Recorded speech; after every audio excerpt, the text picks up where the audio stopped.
નમસ્કાર, ગુજરાત 18 લાઈવમાં આપનું સ્વાગત છે। ડભોઈ નગરમાં જય જગન્નાથના નાદ સાથે હર્ષોલ્લાસભેર ભગવાન જગન્નાથજીની રથયાત્રા યોજાઈ। જય જગન્નાથના નાદ સાથે ભવ્ય અને દિવ્ય રથયાત્રા ડભોઈ નગરમાં હર્ષોલ્લાસ સાથે નીકળી।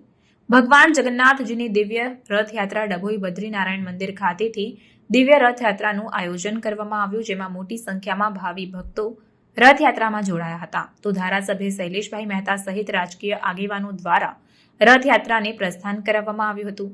ભગવાન જગન્નાથજી, બહેન સુભદ્રા અને ભાઈ બલરામ સાથે ભગવાન નગરચર્યા નીકળ્યા, ત્યારે ઠેર ઠેર ભગવાનનું સ્વાગત કરવા અને દર્શન કરવા ભક્તોનું માનવ મહેરામણ ઉમટી પડ્યું હતું। અષાઢી બીજના દિવસે ભગવાન જગન્નાથજી, બહેન સુભદ્રા અને બલરામ નગરચર્યા કરવા માટે નીકળતા હોય ત્યારે જગન્નાથપુરી સહિત સમગ્ર રાજ્યમાં આનંદ અને ઉત્સાહનો માહોલ હોય છે। ત્યારે ડભોઈ નગરમાં બદ્રીનારાયણ મંદિર ખાતેથી દિવ્ય રથયાત્રા નીકળી હતી। ધારાસભ્ય શૈલેષભાઈ મહેતા સહિત મંદિરના મહંત પરમ પૂજ્ય 1008 સુદર્શનાચાર્યજી મહારાજ સહિત રાજકીય આગેવાનો અને ભક્તો મોટી સંખ્યામાં રથયાત્રામાં જોડાયા હતા। રથયાત્રાનું પ્રસ્થાન બદ્રીનારાયણ મંદિરથી થયું, જે પટેલ વગા, ટાવર બજાર, કન્યાશાળા, જૈન વગા, કુંભાર વગાથી ઝારોલા વગા થઈ પરત નિજ મંદિરે પહોંચી હતી। આ શોભાયાત્રામાં વેશભૂષા ધારણ કરેલ બાળકો, આદિવાસી લોકનૃત્ય સહિત બેન્ડ અને 3 ભજન મંડળીઓએ ભારે આકર્ષણ જમાવ્યું હતું। આ પ્રસંગે મીના બહેતા, શશિકાંતભાઈ પટેલ, પાલિકા પ્રમુખ બિરેન શાહ, વિશાલ શાહ, ડોક્ટર સંદીપ શાહ, ડોક્ટર બીજે બ્રહ્મભટ્ટ, સુભાષભાઈ ભોજવાની, રાજકીય આગેવાનો અને નગરના ભક્તો મોટી સંખ્યામાં જોડાયા હતા।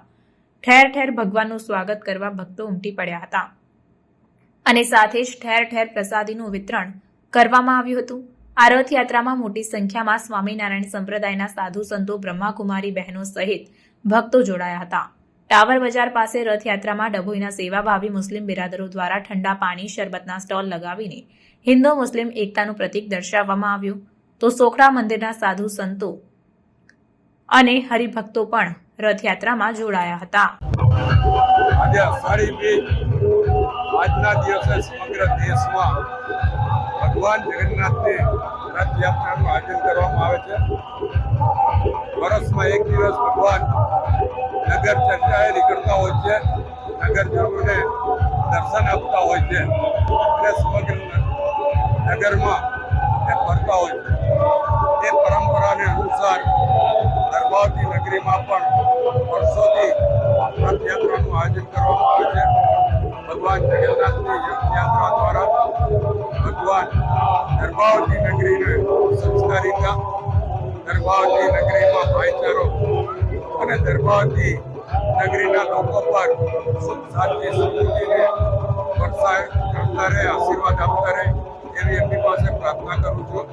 અને મોટી સંખ્યામાં તમામ હિન્દુ ભક્તો આજે આ નગર યાત્રામાં જોડાયા છે। એ તમામને શુભેચ્છા અને અભિનંદન।